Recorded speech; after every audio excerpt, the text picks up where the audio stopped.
말씀을 보겠습니다. 사도행전 22장, 그렇죠? 22장입니다. 1장이 아니고 제가 이거 잘못 21장으로 했네요. 22장 1절부터 13절까지 좀 읽음을 함께 선포합니다. 부형들아, 내가 지금 여러분 앞에서 변명하는 말을 들으라.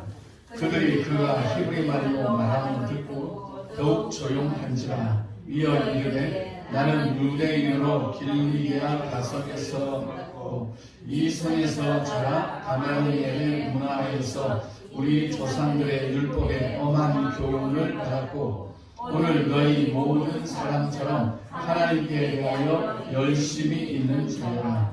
내가 이 돌을 박해하여 사람을 죽이기까지 하고 남녀를 결박하여 옥에 넘겨놓으니 이에 대제사장과 모든 장로들이 내 증인이라. 또 내가 그들에게서 다메섹 형제들에게 가는 공문을 받아가지고 거기 있는 자들도 결박하여 예루살렘으로 끌어다가 형벌받게 하려고 가더니 가는 중 다메섹에 가까이 갔을 때에 오전쯤 되어 후련히 하늘로부터 큰 빛이 나를 둘러 비치매 내가 땅에 엎드려져 들으니 소리 있어 이르되 사울아 사울아 네가 왜 나를 박해하느냐 하시거늘 내가 대답하되 주님 누구시니까 하니 이르시되 나는 내가 박해하는 나사렛 예수라 하시더라. 나와 함께 있는 사람들이 빛을 보면서도 나에게 말씀하시는 이의 소리는 듣지 못하더라. 내가 이르되 주님 무엇을 하리이까? 주께서 이르시되 일어나 다메섹으로 들어가라. 내가 해야 할 모든 것을 거기서 누가 이르리라 하시거늘 나는 그 빛의 강처로 말미암아 볼 수 없게 되었으므로 나와 함께 있는 사람들의 손에 끌려 다메섹에 들어가노라. 율법에 따라 경건한 사람으로 거기 사는 모든 유대인들에게 칭찬을 듣는 아나니아라 하는 이가 내게 와 곁에 서서 말하되 형제 사울아 다시 보라 하늘을 즉시 그를 쳐다보았노라. 아멘. 오늘 우리가 이 본문의 말씀을 묵상하기 전에 우리가 지난주의 말씀을 좀 다시 한번 이렇게 기억을 해봤으면 좋겠습니다. 지난주에 여러분 기억나는 내용이 있습니까? 우리가 두 부분에 초점을 맞췄지요. 바울을 데리고 영내로 들어가려 할 그때에 한번 하고 그 다음에 큰 침묵을 바울이 이렇게 어떻게 보면 만들어낸 거일 수도 있고 바울이 또 기다린 그런 사안이라고 우리가 볼 수도 있습니다. 그럼으로 인해서 하나님의 어떤 개입, 자기 어떤 지혜로 또 자기가 가진 그런 어떤 경험으로 하는 것이 아니라 하나님의 개입을 기다리는. 그러니까 바울은 이미 그가 영내로 들어갈 때에 하나님의 어떤 특별한 그 간섭을 그는 느낀 것이야. 우리 보통 사람 같으면 영내로 들어갈 때 그냥 쑥 들어갑니다. 1초라도 빨리 들어가자. 그래야 내가 안전하지. 이게 쑥 들어가는데 바울은 그 찰나를 잡아낸 것이야. 내가 지금 이 안전한 곳으로 가는데 뭔가 하나님께서 이게 터치하는 것을 이 바울은 느꼈던 겁니다. 그래서 그가 한마디 이렇게 하게 해달라고 요청을 한 거죠. 그러니까 우리는 뭔가 지금 하나님의 간섭이 지금 뭐라는 것을 알 수 있죠. 이 백성들에게 말하는 겁니다. 이건 사도행전에 줄곧 나타나는 그런 하나님의 개입입니다. 베드로에게도 걱정하지 말고 그 성령에 가서 다 전해라 그러고 또 바울에게도 주께서 옆에 서서 두려워하지 말고 말하라. 어쨌든 이 사도행전은 계속해서 하나님은 이렇게 말하도록 그렇게 지금 간섭을 하고 있는 상황입니다. 그러니까 바울도 그 때를 그 틈을 잡아낸 거지. 만약에 만약에 이게 우리 역시도 우리 입장만 생각한다면 우리가 하나님의 그런 간섭을 또 잡아낼 수가 없습니다. 항상 바울은 하나님께 초점을 맞추고 있었던 거죠. 그게 살아도 주를 위해 살고 죽어도 주를 위해 사는 그런 바울의 삶이었습니다. 자, 그래서 허락을 받고 난 다음에 매우 조용히 큰 침묵, 이건 군중들의 어떤 침묵도 우리가 볼 수가 있지만 사실은 하나님의 그런 어떤 침묵. 그래서 우리가 지난주에도 이런 공백을 두려워하지 마라, 이런 침묵을 두려워하지 마라.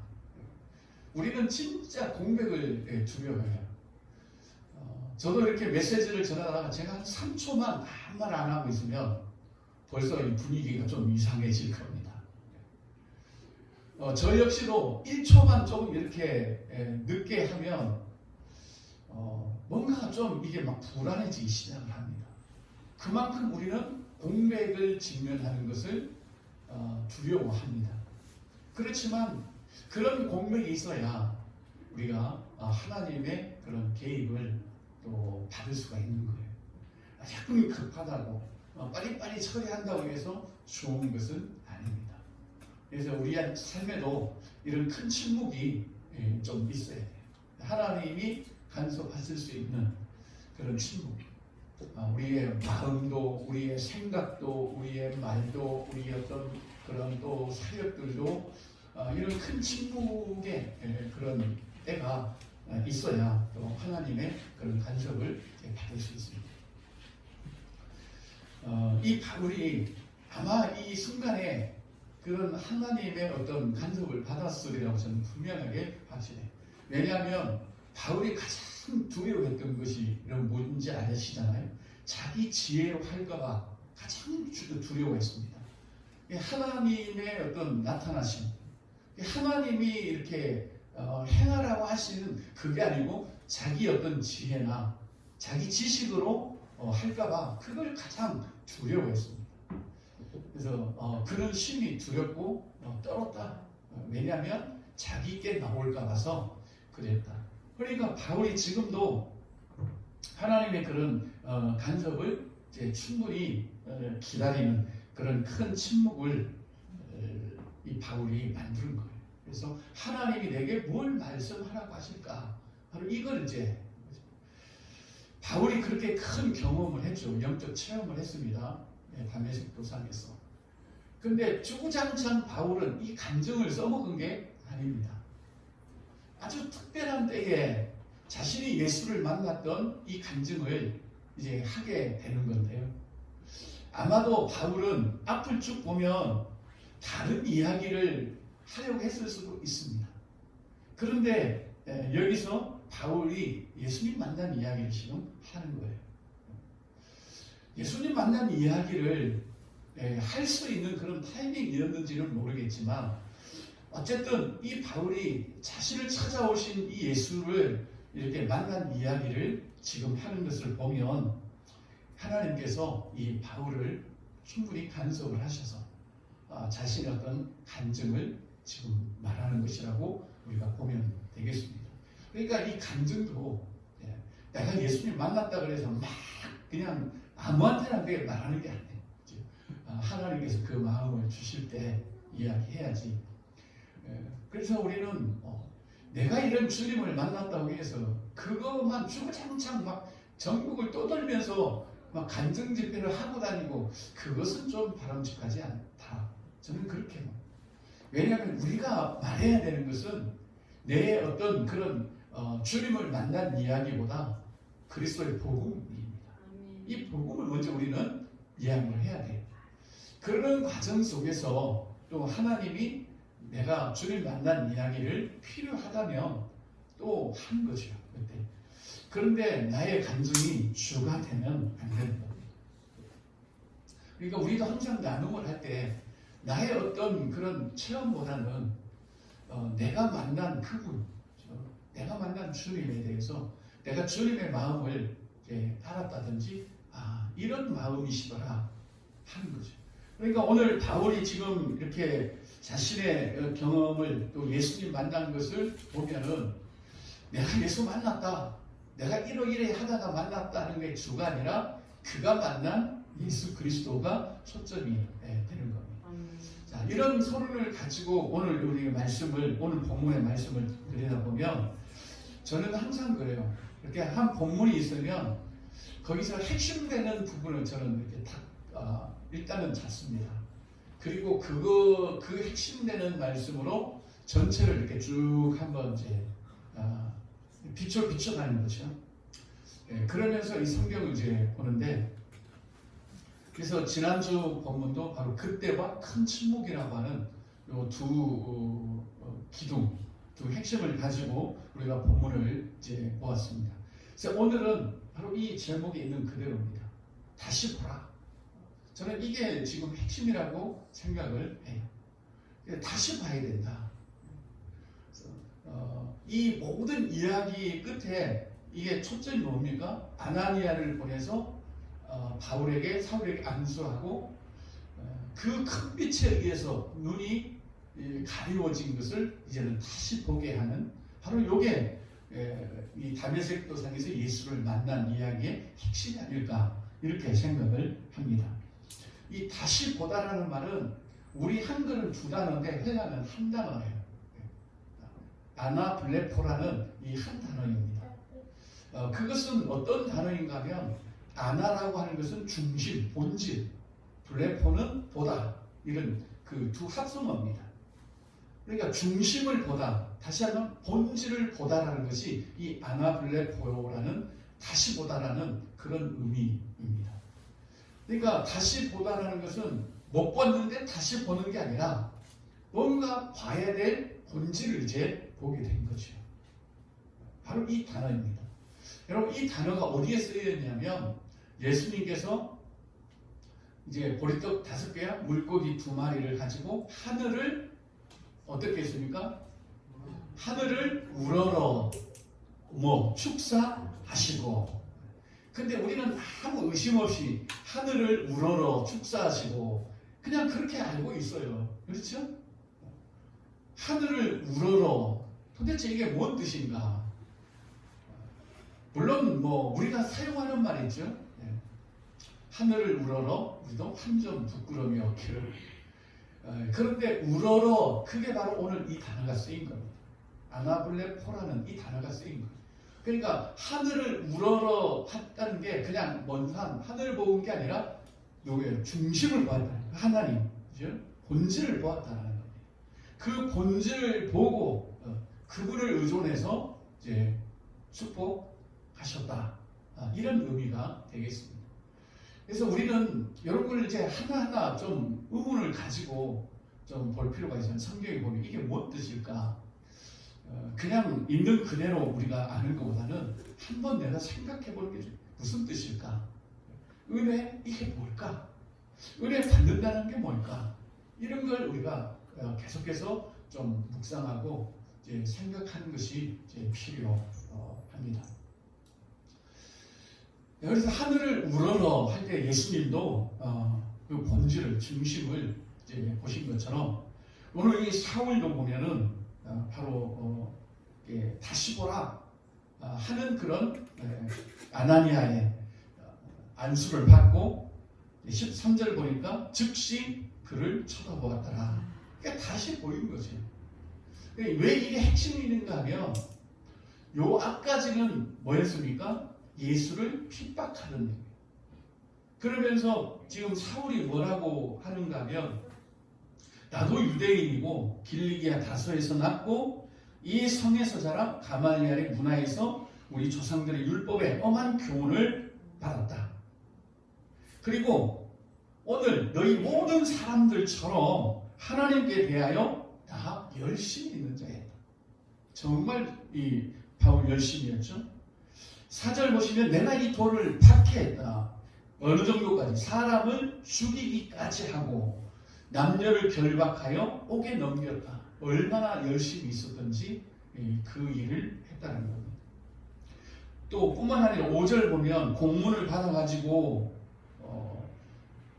예루살렘으로 끌어다가 어디 다메섹 까지 쫓아가서 그들을 결박해서 예루살렘에 끌어다가 형벌을 받게 하려고 내가 가고 있었다는 겁니다. 왜 이 이야기를 하죠? 다시 보기 전에 이야기를 지금 하는 겁니다. 바울이 본질을 보지 못하던데 9절 보면은 나오죠. 9절 한번 읽어볼까요? 나와 함께 있는 사람들이 빛을 보면서도 나에게 말씀하시는 이의 소리는 듣지 못하더라. 아멘. 요 보면서도 요거는 아나블레포라는 단어가 아니에요. 요거는 그냥 우리가 뭔가 찬란한 빛이 비치니까 약간 놀라고 그 빛에 대한 어떤 그 경외감 이제 이런 거로 보는 거지 중심을 보는 시각은 없었다는 거죠. 그런데 이 바울은 중심을 보는 그런 그 어떤 영적 시력을 그는 다시 이제 회복한 거죠. 그러니까 다시 보기 전에 이전에 이걸 보지 못했을 때는 자기가 정말 잘하는 줄 알았죠. 하나님에 대한 정말 열심을 가지고 있는 줄 알았고 또 하나님이 그런 자신의 열심을 기뻐하고 받으시는 줄 알았다고요. 그러는데 이 다메섹 도상에서 예수께서 나타나셔서 사울아 사울아 왜 너 나 핍박하냐. 그러니까 분명 자기는 하나님의 열심인 것으로 보았는데 그게 아니었다는 거죠. 예수님이 말씀하시기를 너 그거 나 핍박한 거야. 이렇게 보는 겁니다. 그러니까 지금 이 이야기를 쭉 해가는 거죠. 내가 잘못 보았을 때 나는 분명히 그게 하나님을 향한 열심이라고 내가 보았는데 그런데 내가 다시 보고 나니까 그게 예수를 핍박하는 거였고 내가 진짜 죄인이었고 괴수였고 교회를 박해하는 자였다. 이걸 깨달은 겁니다. 지금 그 이야기를 지금 하고 있는 거예요. 그러니까 지금 이 무리 군중들에게 어떤 이야기보다도 지금 너희들도 지금 잘못 보고 있다. 그 이야기를 지금 하나님은 해주고 싶은 거겠죠. 이 바울의 이런 간증을 통해서. 그래서 다시 보라는 것이 이 전체 오늘 본문을 해석할 수 있는 아주 중요한 것. 여러분 우리 다시 봐야 됩니다. 우리 인간의 그런 기존 시력으로 보면 우리 다 하나님 핍박하고 교회 핍박하고 다른 사람들 핍박해요. 이거. 정말 우리가 다시 보는 거듭남. 예수께서도 하나님 나라를 보는 그런 눈, 거듭나는 자가 볼 수 있는 그런 하나님의 나라. 우리가 다시 본다는 게 엄청 중요합니다. 우리 다시 보는 이 눈이 있어야 됩니다. 이 영적 시력이 우리에게 회복이 되어야 됩니다. 성경에 보면 다 이 블레포라는 단어가 사용이 됩니다. 아나블레포가 영적인 소경이 이렇게 눈을 뜰 때도 다 이 단어를 사용합니다. 그 단어는 그냥 뭐 수술을 받아갖고 막 눈이 떠여진 그런 게 아니라 예수 그리스도에 의해서 다시 보게 되는 그런 소경들에 대해서 이 단어가 쓰여진 거예요. 정말 우리는 그리스도로 인해서 우리는 다시 보는 은혜가 있어야 됩니다. 그래야 인간 혈투가 일어나지 않아요. 똑같이 뭐 보면은 이 뭐 교회도 아니고 우리 신앙생활도 아니고 그래요. 세상 사람들 보는 눈으로 우리가 똑같이 보면 그게 어디 믿음이에요? 우리가 아니죠. 뭔가 우리는 다르게 봐야 됩니다. 바울은 자기가 정말 하나님에 대해서 열심이었고 하나님에 대해서 충성이었다라고 그렇게 보았는데 나중에 다시 보고 나니까 그게 다 핍박하는 거였다는 거죠. 여러분 우리도 언제 이 눈이 이 다시 보는 이 아나블레코가 우리에게 역사할지는 모르겠지만 참 우리 그때 땅을 치며 통곡할 일들이 많은 거예요. 저도 오늘 이렇게 말씀 묵상하면서 보니까 내가 진짜 잘못 보는 것들이 너무 많더라고요. 내가 이렇게 보면 안 되겠는데 이렇게 보면 뭐 아담이나 내나 뭐 다를 게 하나도 없는데 정말 이렇게 우리가 보지 않아야 되겠다 라는 그런 생각을 해보았습니다. 이런 다시 보험에 그런 은혜가 있었기 때문에 이후로 바울 한번 보십시오. 절대 본래 인간이 보는 것으로 보지 않습니다. 오늘도 보십시오. 오늘도. 그리고 지난주 본문하고 쭉 보십시오. 어디 안전한 곳으로 가다가 수도파고 저 백성들에게 말씀을 전해야 됩니다. 이런 시각을 우리가 진짜 가질 수 있을까? 그런 생각을 해봐요. 제 눈에도 아직까지도 나의 편안함과 또 나의 안전과 이런 것만 보이는데 어느 때 이게 아니고 그 하나님의 마음이 보이고 하나님께서 바라보시는 그들이 보이고 하나님께서 말씀하려고 하시는 그들에게 동일한 마음이 보이고 참 우리가 그런 다시 봄의 역사가 있어야 되는데 그렇게 보면 그렇게만 보이면 참 말이 나는 거예요. 그렇지? 누가 돌을 던지면 스데반처럼 다시 보는 그런 역사가 있었다면 하나님 저들을 용서해 주세요. 그렇게 보일 거예요. 분명히. 바울을 죽이려고 하는 지금 이들을 향해서 바울이 보는 것처럼 하나님 저들도 구원받아야 돼요. 이렇게 이제 보일 수가 있겠죠. 그만큼 우리의 이 시각이 중요하다. 그래서 예수님도 딱 거듭남과 바로 이어서 하나님 나라 보는 거다. 보는 게 달라지는 거예요. 그래서 우리가 구원받으면 뭐가 달라져요? 보는 게 달라져요. 보는 것이 이제 보는 것이 달라지. 보는 것이 달라지면 뭐가 달라지겠어요? 생각이 달라지고요. 생각이 달라지면 나오는 말이 달라지고 태도가 달라지죠. 그래서 우리는 이 다시 보라 하는 이 다시 봄의 은혜, 요거 우리가 진짜 많이 구해야 될 것 같아요. 이거는 우리가 다시 보고 싶다고 되는 게 아니라 성경 복음서를 보면 예수님에 의해서 눈뜬 자들이 다 이걸 상징적으로 우리에게 보여줍니다. 이전에 보지 못했다.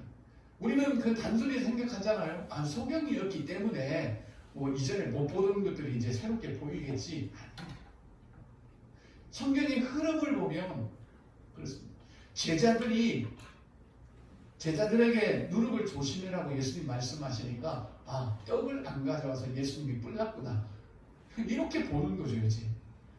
그래서 그 다음에 바로 소경 이야기가 등장을 하면서 제자들이 아직도 제대로 볼 것을 보지 못하고 있는. 그러니까 떡 안 가져온 게 그게 무슨 대수입니까? 아니 떡 안 가져오면 예수님이 또 만드시면 되잖아요. 그래서 예수께서 그 말씀을 하신 거야. 내가 보리떡 5개와 물고기 2마리를 몇 명 먹였냐? 5,000명 먹였습니다. 그 다음에 두 번째 몇 명 먹였냐? 4,000명 먹였냐? 그걸 아는 너희들이 그래 떡 안 가져왔다고 그 난리냐? 아직도 그렇게 보는 눈이 없느냐? 이렇게 예수님이 말씀하시는 겁니다. 우리가 진짜 제대로 이렇게 다시 보는 이 눈이 안 열리면 우리도 역시 떡 걱정하고 밥 걱정하고 그래요. 저도 떡 걱정 많이 합니다. 떡 하나 더 있었으면 좋겠다. 이런 마음이 늘 안에 있는 거지요. 그러나 다시 보는 이 다시 봄의 시각이 열려버리면 달라요. 우리는 보이는 대로 살지 않습니까? 보이는 게 달라야 우리의 삶이 또 달라지고 가는 길이 달라지는데 보이지도 않는데 막 가려고 하니까 많이 힘들죠. 많이 어렵습니다. 근데 보이면 누가 가지 말라고 해도 막 뛰어가고 달려가고 또 기쁨으로 가고 그렇지 않겠습니까? 안 보이는데 자꾸 가라니까 안 보이는데 주님 따라가라니까 힘들고 어렵고 그러는 거. 마가복음을 보십시오. 길가에 앉은 그 소경이 구걸하던 그 소경이 예수를 붙잡고 내가 보기 원합니다. 그랬을 때 예수께서 네 믿음대로 해라 눈폭 떴습니다. 다 팽개치고 예수를 그 길에서 따랐습니다. 우리는 그냥 그 길에 따랐네 하는데 그 길이 예루살렘 길입니다. 고난의 길이에요. 십자가의 길입니다. 왜요? 보이니까 따라가는 거죠. 저는 그렇게 생각합니다. 물론 완벽하게 이러지는 못했지만 베드로와 또 안드레, 야고보, 요한이 배와 그물을 버려두고 예수를 쫓은 것도 뭔가를 봤기 때문에 그렇게 따라갔을 거라고 충분히 우리가 생각을 할 수 있습니다. 예수님 뭐 약속한 거 아니잖아요. 너희들 금을 버리고 나면 내가 새 거 사줄게, 그런 거 아니잖아요. 그냥 날 따라와. 그리고 가셨어요, 예수님은. 근데 이들은 따라가는 겁니다. 뭔가를 보았기 때문에. 우리도 이런 다시 보는 눈이 열려서 우리가 주님을 기쁨으로 따랐으면 좋겠습니다. 아멘. 우리의 가는 길이 좀 달라졌으면 좋겠어요. 서로를 보는 눈이 달라졌으면 좋겠고요. 또 교회를 생각하는 마음도 달라졌으면 좋겠고, 우리 신앙생활도 다시 봄으로 인해서 달라졌으면 좋겠습니다. 그래야 내가 예수님을 핍박했구나, 내가 정말 박해하는 자였구나, 이런 것도 분명하게 또 인지가 될 것입니다. 어쨌든 다시 보는 이것은 참된 우리의 축복입니다. 이것만큼 복이 없습니다. 모르겠습니다. 다시 보는 눈이 열려버리면 이제 진짜 바보처럼 살아야 되는데, 그렇잖아요. 돌 던지면 하나님 제 용서해 주세요, 이런 거 살아야 되는데, 우리가 이제 눈 열리면 본질을 보는 이제 눈이 열려버리면 이렇게 살아야 되는데, 뭐 생각해보면 그렇게 살고 싶은 마음은 별로 없어요. 그런데 눈이 열려봐야죠. 그렇게 사는 거 얼마나 하겠어요. 우리가 안 돼 보고 막 걱정하는 건 이건 아닌 것 같아요. 일단 열려보고, 다시 보는 이 눈이 열려보고, 스데반처럼 돌 던지는 사람들에게 하나님 저를 용서해 주세요, 이게 싫으면 그냥 다시 눈 감겨달라고 뭐 그러든지, 어쨌든 우리가 이 다시 보는 은혜가 있었으면 좋겠습니다. 그래서 저와 여러분들에게도 이 다시 보는 은혜가 충만해서 이전까지 보지 못했던 것들을 보고 내가 열심이라고 생각했던 그 모든 것들이 정말 맞는지, 그래서 분명한 우리의 믿음과 신앙이 될 수 있기를 예수님의 이름으로 간절히 기도합니다.